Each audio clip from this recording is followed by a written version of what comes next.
আসসালামু আলাইকুম বন্ধুরা, সবাই কেমন আছেন? Welcome to my new blog. আর আজকের ব্লগে আমি কিছুটা পথ দুবাইয়ের মেট্রো দিয়ে যাত্রা করব আর আপনাদেরকেও দেখাবো। এটা হলো মেট্রোর ভিতরের দৃশ্য। আর মেট্রোতে ওঠার জন্য আমার এই কার্ডটা লাগবে, এটার নাম নোল কার্ড। আর এইটাতে এখন রিচার্জ করতে হবে এই মেশিনের দ্বারা। প্রথমে আমি ব্যালেন্সটা চেক করে নেই, ব্যালেন্স কত টাকা আছে। এই মেশিনে যে 10 টাকা আমি দিয়ে দিলাম, তো এখন কিছুক্ষণ প্রসেসিং হবে। প্রসেসিং হওয়ার পরে হচ্ছে গিয়ে 5 টাকা রিচার্জ হবে। আর 5 টাকা নিচে দিয়ে হচ্ছে গিয়ে আমার দিয়ে দিবে, হয়ে গেল। 10 টাকা থেকে 5 টাকা রিচার্জ করছি আর 5 টাকা নিয়ে নিলাম। এখানে ওঠার জন্য আমার সর্বপ্রথম নিচে যেতে হবে আর কার্ডটাকে এইখানে এরকম পাঞ্চ করে তারপর ভিতরে ঢুকতে হয়, এই যে এরকম ভাবে। তো ভিতরে ঢুকে গেলাম। আর এখন হচ্ছে গিয়ে আমার আরো নিচে যেতে হবে আমি ট্রেনে উঠতে চাইলে। আর আমি এখন নিচে চলে আসছি। আর এইখানে হচ্ছে গিয়ে মূলত আমাদের ট্রেন আসবে, কতক্ষণ পর পর ট্রেন আসে এটার জন্য একটা ডিসপ্লে দিয়ে রাখছে, আপনি দেখতে পারবেন এখানে চাইলে কতক্ষণ পর পর ট্রেন আসে। আমি যেই ট্রেনে যাবো এটা এইখানে এসে দাঁড়াবে। বলতে বলতে আমাদের ট্রেনও চলে আসছে। এইটা হচ্ছে আমাদের ট্রেন আর আজকে আমরা এই ট্রেনে ট্রাভেল করব। ট্রেন থেমে গেছে আর আমি ভিতরেও ঢুকে পড়েছি। একেবারে প্রথমে যেই কেবিনটা আছে আমি ওই কেবিনের ভিতরে যাই উঠছি। আর এইটা হলো গোল্ড কেবিন।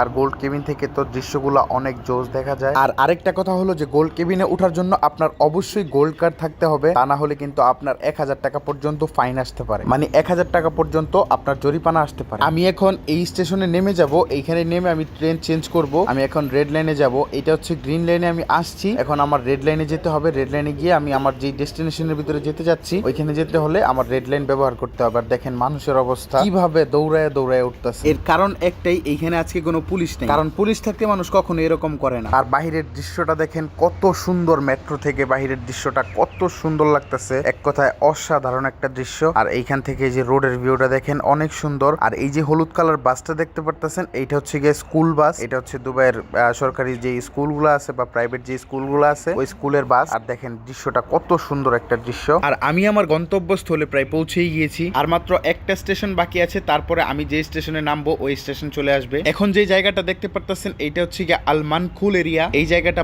দুবাইয়ের পাশেই অবস্থিত মানখুল এরিয়া। এদেশের লোকাল যারা আছে তারা মূলত এই এলাকাগুলোতেই থাকে, একেবারেই নীরব এলাকা। আর এইটা হচ্ছে গিয়ে আমার স্টেশন যেখানে আমি নামবো। আর এই স্টেশনের নাম হচ্ছে এডিসিবি মেট্রো স্টেশন। আমি এখন ট্রেন থেকে নেমে গেছি আর এখন আমি আবার নিচে যাব। নিচে গিয়ে তারপর আমার বের হতে হবে। এখান থেকে বের হওয়ার জন্য আমাকে আবার সেই কার্ডটা এখানে পাঞ্চ করতে হবে, তারপরে দিক দিয়ে বের হতে হবে। আর এটা হচ্ছে গিয়া এডিসিবি মেট্রোর ভিতরের দৃশ্য। আর এটা হচ্ছে আমার কার্ড। বাইরে থেকে মেট্রো স্টেশন দেখেন কত বড় দেখা যায়। গাইস, সবচেয়ে বড় ইম্পর্টেন্ট বিষয় হলো আমি কোনো প্রফেশনাল ব্লগার না, জাস্ট ভিডিও করা আমার একটা শখ। আর ভিডিওগুলি যদি আপনাদের কাছে দেখতে ভালো লাগে তাহলে অবশ্যই সাবস্ক্রাইব করে পাশে থাকবেন এবং ভিডিওতে একটা লাইক করে মোটিভেট করবেন আরেকটা ভিডিও বানানোর জন্য। আর আমি দুবাই শহর ঘুরে ঘুরে আপনাদেরকে বেস্ট জায়গাগুলো দেখাবো এবং তথ্যগুলো দেওয়ার চেষ্টা করব। এবং সামনে অনেক ইনফরমেটিভ ভিডিও আসতে চলেছে, ওই ভিডিওগুলি দেখার জন্য আমার চ্যানেলটাকে অবশ্যই সাবস্ক্রাইব করে আমার পাশে থাকুন।